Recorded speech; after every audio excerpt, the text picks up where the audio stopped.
It was a dark and stormy night. The wind howled through the trees, rattling the windows of the old mansion.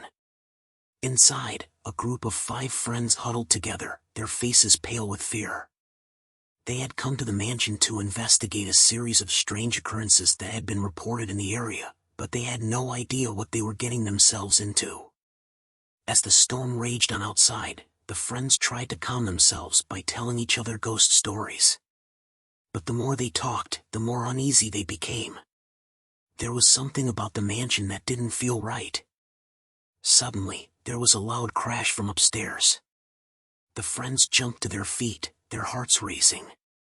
They slowly crept up the stairs, their flashlights casting eerie shadows on the walls. As they reached the top of the staircase, they saw a figure standing at the end of the hall. It was tall and dark, with glowing eyes that seemed to pierce through them. The friends were frozen with fear. They had never seen anything like this before. The figure slowly began to move towards them, its steps echoing through the empty hallway.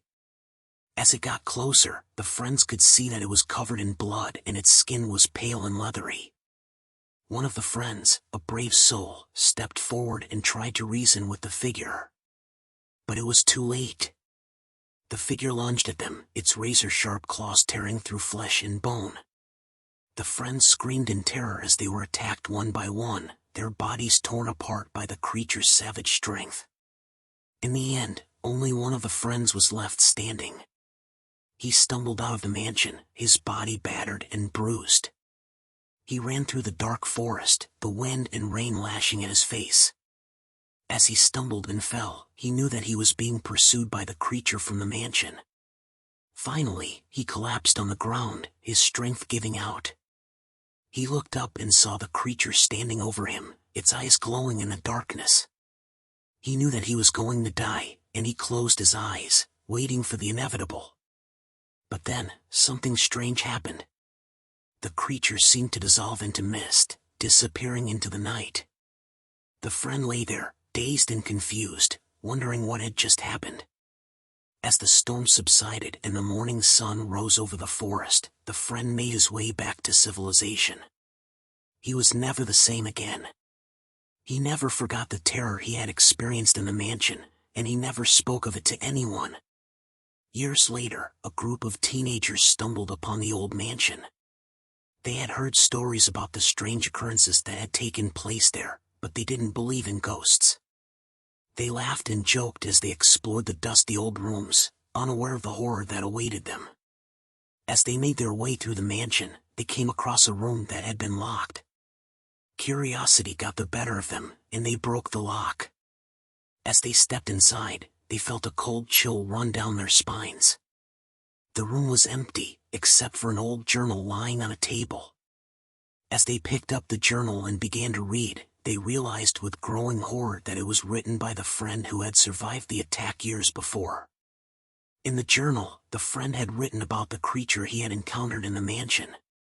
He had researched the mansion's history and discovered that it had been built on an ancient burial ground. The creature was a vengeful spirit, seeking revenge for the desecration of its resting place. The teenagers were terrified.